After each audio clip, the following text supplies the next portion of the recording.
जय गुरु जी। शुक्राना गुरु जी। अनंतम अनंतम शुक्राना गुरु जी। ओम नमः शिवाय। शिव जी सदा सहाय। ओम नमः शिवाय। गुरु जी सदा सहाय। गुरु जी के चरणों में कोटि कोटि प्रणाम और सारी संगत को जय गुरु जी। संगत जी, कल हमने रुद्र संहिता का अध्याय 10 समाप्त किया था। आज हम अगला अध्याय पढ़ने जा रहे हैं। हर हर महादेव। ओम नमः शिवाय। शिव पूजन की विधि तथा उसका फल। ऋषि बोले, व्यास शिष्य महाभाग सूत जी, आपको नमस्कार है। आज आपने भगवान शिव की बड़ी अद्भुत एवं पावन कथा सुनाई है। दयानिधे ब्रह्मा और नारद जी के संवाद के अनुसार आप हमें शिव पूजन की वह विधि बताइए जिससे यहाँ भगवान शिव संतुष्ट होते हैं। ब्राह्मण, क्षत्रिय, वैश्य और शूद्र सभी शिव की पूजा करते हैं। वह पूजन कैसे करना चाहिए? आपने व्यास जी के मुख से इस विषय को जिस प्रकार सुना हो वह बताइए। महर्षियों का वह कल्याणप्रद एवं श्रुति सम्मत वचन सुनकर सूत जी ने उन मुनियों के प्रश्न के अनुसार सब बातें प्रसन्नता पूर्वक बताई। सूत जी बोले, मुनीश्वरों, आपने बहुत अच्छी बात पूछी है, परंतु वह रहस्य की बात है। मैंने इस विषय को जैसा सुना है और जैसी मेरी बुद्धि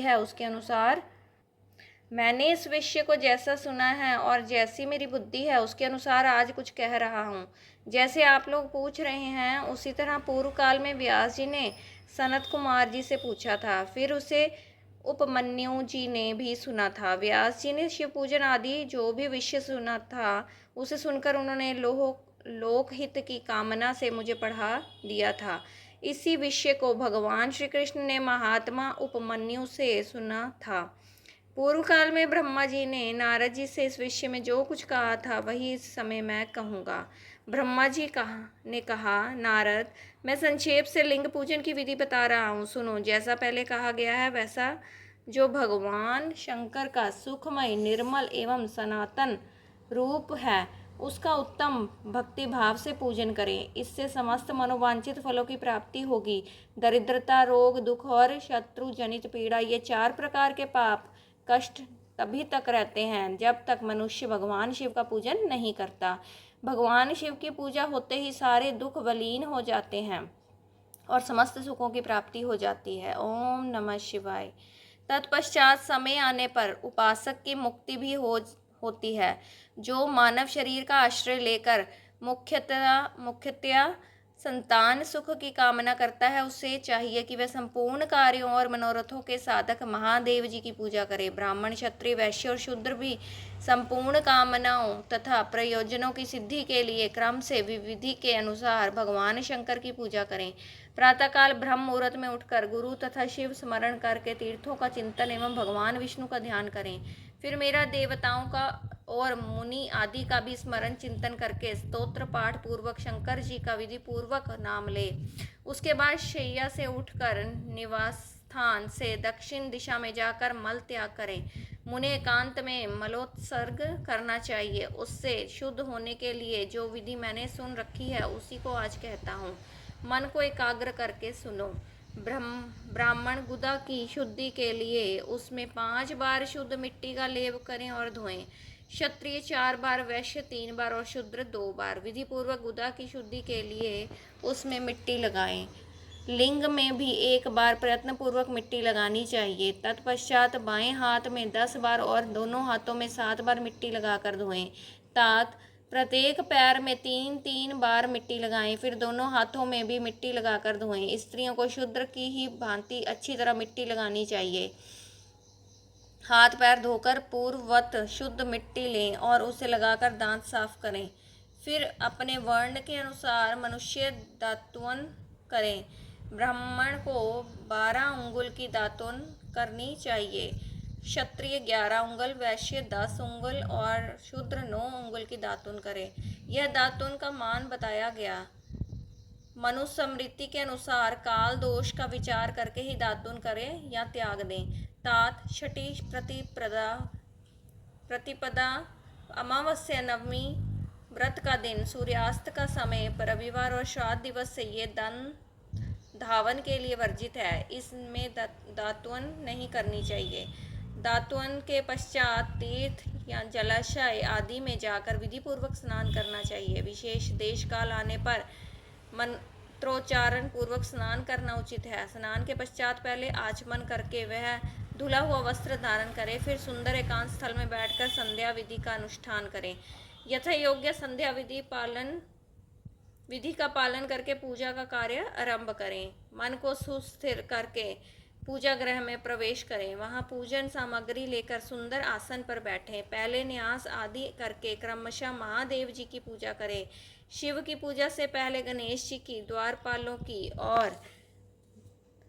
और दिक्पालों की भी भली भांति पूजा करके पीछे देवता के लिए पीठ स्थान की कल्पना करें, अथवा अष्टदल कमल बनाकर पूजा द्रव्य के समीप बैठें और उस कमल पर ही भगवान शिव को समासीन करें। तत्पश्चात 3 आचमन करके पुनः दोनों हाथ धोकर 3 प्राणायाम करके मध्यम प्राणायाम अर्थात कुंभक करते हुए त्रिनेत्रधारी भगवान शिव का इस प्रकार ध्यान करें। उनके 5 मुख हैं, 10 भुजाएं हैं, शुद्ध स्फटिक के समान उज्ज्वल कांति है। सब प्रकार के आभूषण उनके श्री अंगों को विभूषित करते हैं तथा वे व्याघ्र चर्म की चादर ओढ़े हुए हैं। इस तरह ध्यान करके यह भावना करें कि मुझे भी इनके समान ही रूप प्राप्त हो जाए। ऐसी भावना करके मनुष्य सदा के लिए अपने पाप को भस्म कर डालें। इस प्रकार भावना द्वारा शिव का ही शरीर धारण करके उन परमेश्वर की पूजा करें। शरीर शुद्धि करके मूल मंत्र का क्रमशः न्यास करें अथवा सर्वत्र प्रणव से ही षडंग न्यास करें। ओम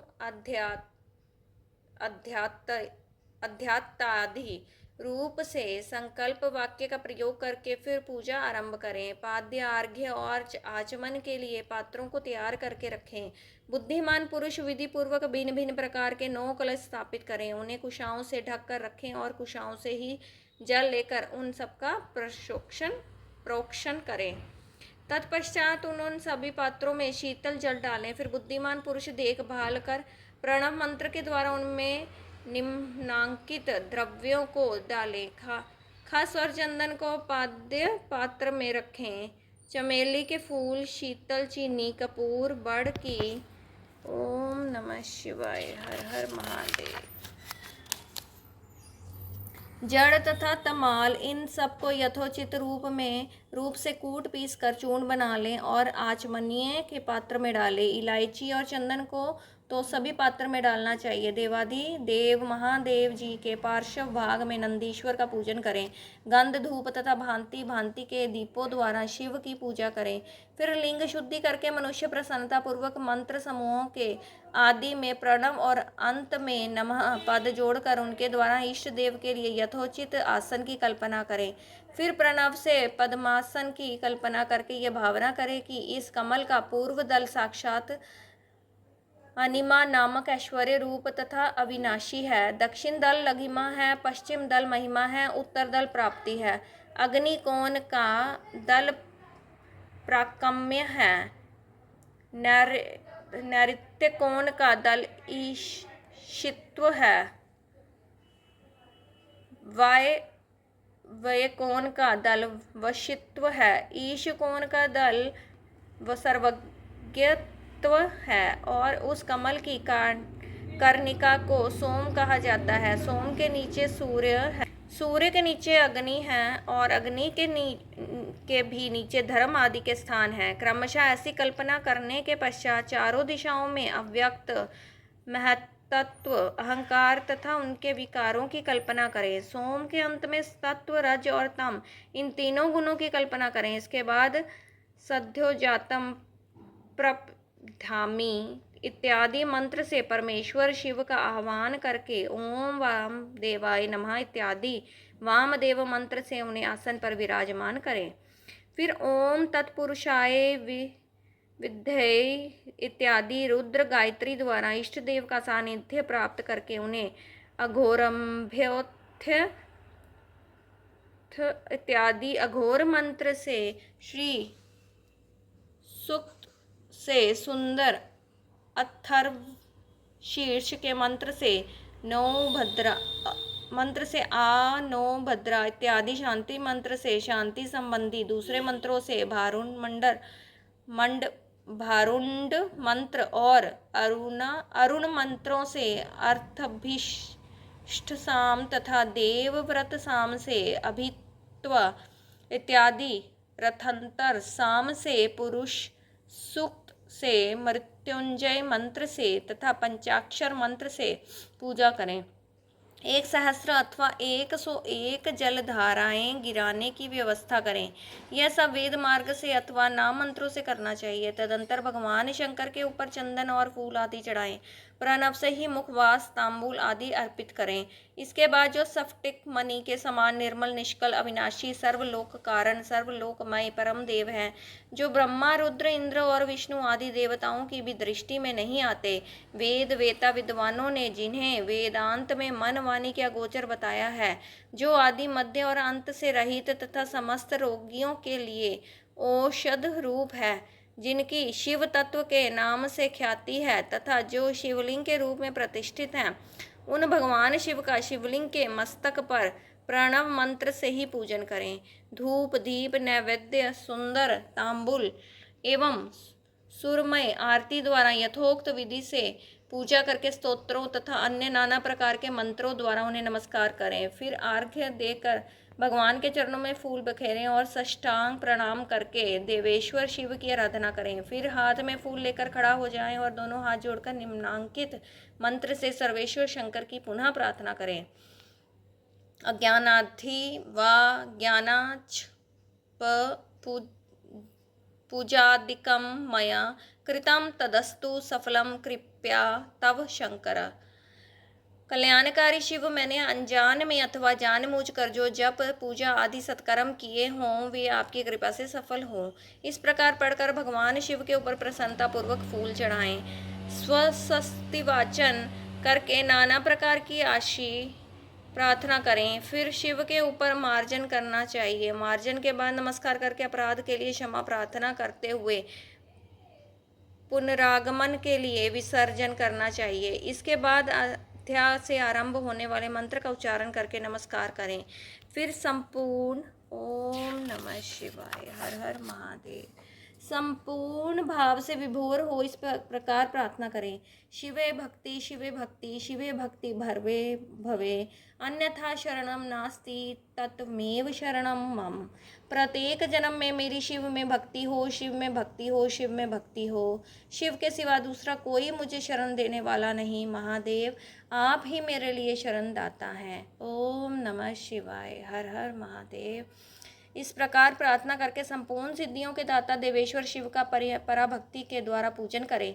विशेषता गले की आवाज़ से भगवान को संतुष्ट करें। फिर सपरिवार नमस्कार करके अनुपम प्रसन्नता का अनुभव करते हुए समस्त लौकिक कार्य सुखपूर्वक करता रहे।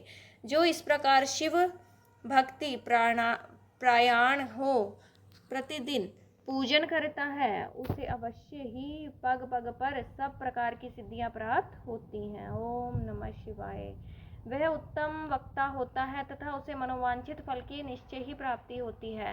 रोग दुख दूसरों के निमित्त से होने वाला उद्वेग कुटिलता और विष आदि के रूप में जो जो कष्ट उपस्थित होता है, उसे कल्याणकारी परम शिव अवश्य नष्ट कर देते हैं।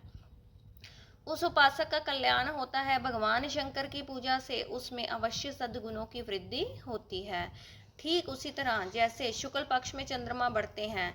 मुनि श्रेष्ठ नारद, इस प्रकार मैंने शिव की पूजा का विधान बताया। अब तुम क्या सुनना चाहते हो? कौन सा प्रश्न पूछने वाले हो? ओम नमः शिवाय हर हर महादेव। संगत जी, अध्याय 11 की यहाँ समाप्ति होती है। चलिए गुरु जी से आज्ञा ले लेते हैं। उससे पहले यदि पढ़ने में बोलने में मेरे से कोई गलती हो गई हो तो मैं गुरु जी से और संगत जी आप सबसे माफ़ी चाहूँगी। कृपा करें मुझे क्षमा कीजिए। ओम नमः शिवाय। शिव जी सदा सहाय। ओम नमः शिवाय। गुरु जी सदा सहाय। जय गुरु जी। शुक्राना गुरु जी। तन तन गुरु जी। बेअंत शुक्राना मेरे दातिया, बेअंत शुक्राना। हर हर महादेव। जय गुरु जी। संगत जी।